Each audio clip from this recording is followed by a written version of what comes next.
Vamos a hablar de este tema porque lo tenemos en línea a Fernando Marengo, que es economista socio de Arriazu Macroanalistas, y gentilmente nos atiende. Fernando, ¿cómo va? Buen día.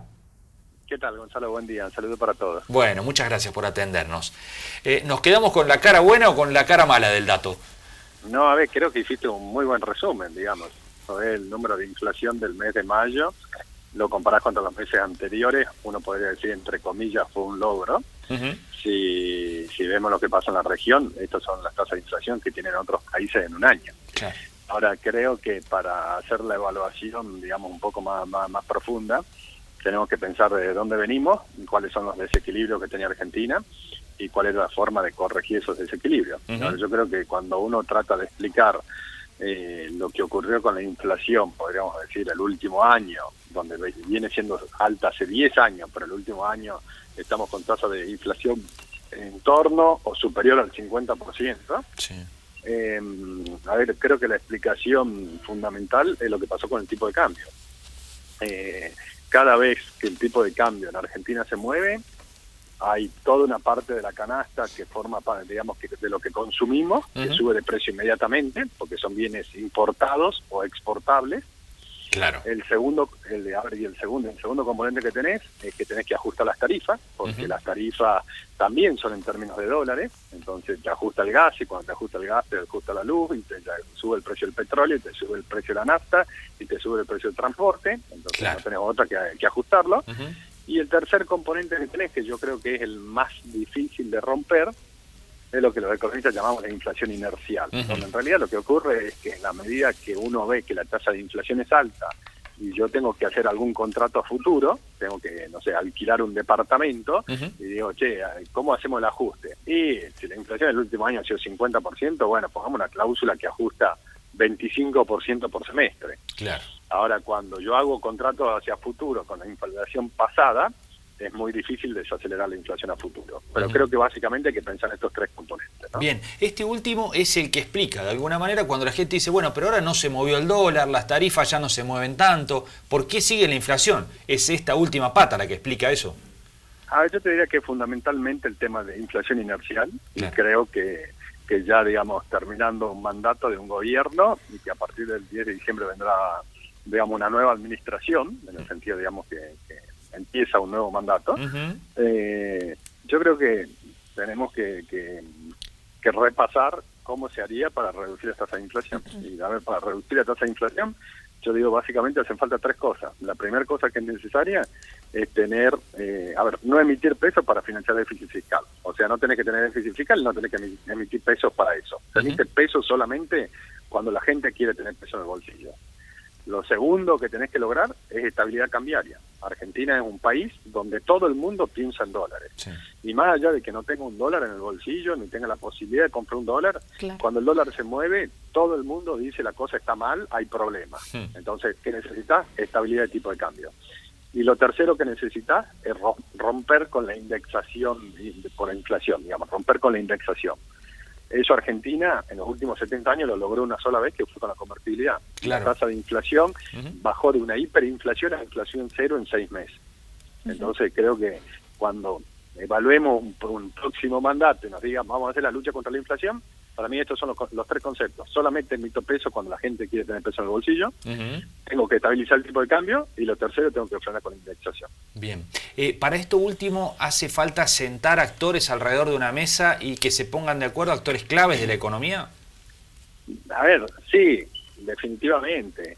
Parte de la puja que hay redistributiva, para que tengan una idea, si uno ve los salarios en dólares en Argentina los últimos 20 años, el mínimo se dio en el año 2002, ¿sí? Y el máximo se dio en el año 2015.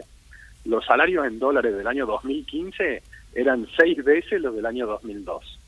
Entonces, si uno quiere resumir la puja redistributiva, los asalariados quieren volver al nivel de salario del 2015, claro, y el sector productor quiere volver a los salarios del año 2002. Que está claro que no son de equilibrio ni el del 2002 ni el del 2015. Entonces, ¿qué hay que hacer? Bueno, hay que encontrar el equilibrio. Y para encontrar el equilibrio, claramente, es un tema, digamos, de consenso entre los distintos sectores de la economía. ¿Y hoy estamos más cerca en salarios del 2002 o del 2015? Hoy estamos más cerca del equilibrio. Hoy estamos con niveles salariales en los niveles, te diría, 2009-2010. Yo creo que el equilibrio fue 2007-2008, pero estás mucho más cerca del equilibrio. Te diría, estás en el medio, un poquito arriba, pero en un nivel que yo considero que es muy cercano al equilibrio. Fernando... Ahora, perdón, sí, quiero hacer una aclaración porque si no uno siempre queda... la posición parece rara. Uno dirá, bueno, pero hay un montón de pobreza, los salarios no alcanzan para nada, yo lo entiendo todo eso, pero la solución no es subir salarios sin que aumente la producción, no es subir el salario independientemente de productividad, sino la solución es hacer que el país crezca. Claro. Cuando el país crezca, bueno, todos podemos ganar más, ¿no? Claro, lo que hay que hacer es aumentar la torta, digamos, ¿no? Hacerla más grande. Exactamente, exactamente. A ver, en Argentina venimos hace 70 años discutiendo cómo repartimos la torta y nunca discutimos cómo hacemos para que la torta sea más grande. Claro. Fernando, leía un poco, Fernández, mi nombre, buen día, un poco el tal? panorama hacia fin de año, o lo que por lo menos el gobierno espera es sostener una inflación alrededor del 2% en los meses que quedan del año, y esto haría cerrar a un 40% anual. ¿Esto es posible? ¿Esto es conformarnos, por así decirlo, con un panorama no tan crítico, o cómo es su análisis? A ver, si uno piensa en los tres componentes de esto de la inflación, el primero, uno diría que está pasando cambiariamente. Cambiariamente el tipo de cambio está estabilizado desde el fin del mes de abril, donde esa estabilización del tipo de cambio se logró a partir de que tenemos la posibilidad de intervenir en el mercado de cambio. Para que tengamos una idea, Argentina empezó a negociar acuerdos con el Fondo Monetario en abril del año pasado, y recién un año después logró la autorización para intervenir en el mercado de cambio. Claro. Y con la sola autorización el tipo de cambio se tranquilizó. Digamos, el Banco Central no tuvo que vender dólares, pero el tipo de cambio se tranquilizó. Creo, no sé si se entendió, pero finalmente se convencieron que en Argentina una variable fundamental es estabilizar el tipo de cambio. Claro. Y si la situación sigue así, con el tipo de cambio estabilizado, tenés un componente de inflación que va a estar, que no te va a empujar la inflación. El segundo componente es tarifas. Claro. Y dentro del componente de tarifas, el gobierno ya anunció que no es necesario, que no va a ajustar las tarifas hasta fin de año. Entonces tiene un segundo componente que te va a tirar la inflación para abajo.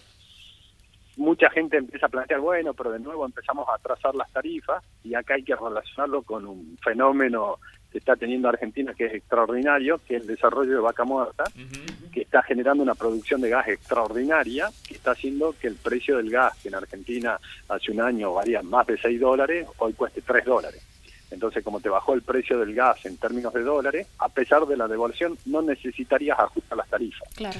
Entonces, con estos dos componentes, bueno, ya tenés que la tasa de inflación va a ser más baja. A ver, si uno dice, son eficientes manteniendo el tipo de cambio estabilizado y cumplen el no ajuste de tarifa, ¿podemos ir a tasa de inflación de 2 o por debajo de 2 hacia fin de año? Sí, definitivamente creo que es posible. Claro. Nos estamos, de alguna forma, como decías vos, conformando. A ver, creo que no nos estamos conformando, sino que tenemos que entender que la lucha contra la inflación,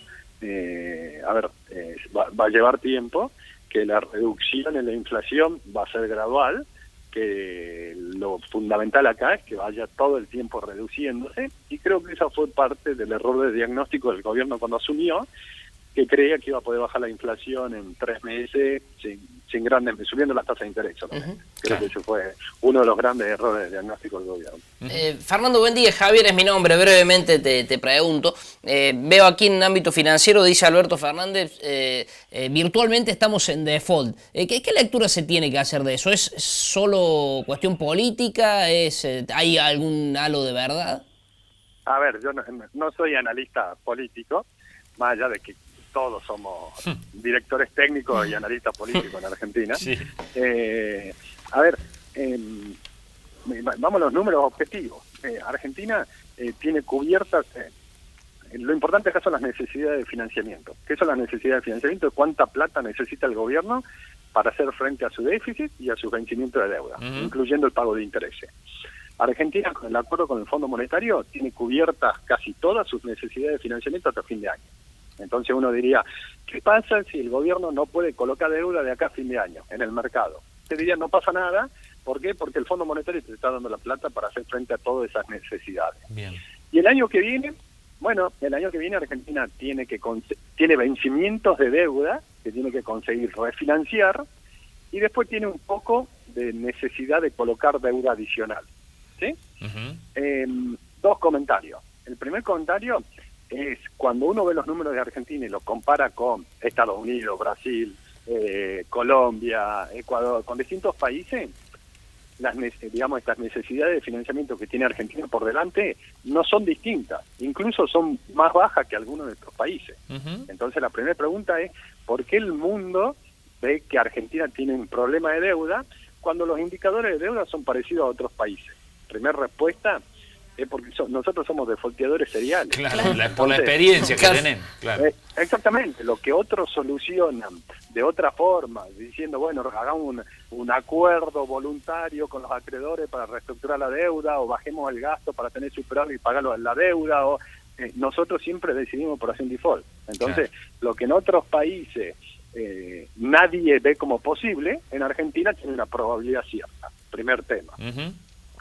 Segundo tema que creo que hay que tener en cuenta es que el mercado te hace, digamos, siguiendo esta lógica, te hace un ejercicio, un estrés se llama, que es bastante injusto. ¿Por qué? Porque te dicen, bueno, supongamos que Argentina este año no puede colocar deuda, y que el año que viene tampoco puede colocar, y el otro año tampoco puede colocar, y el otro tampoco. Y dicen, al final va a tener que reestructurar la deuda.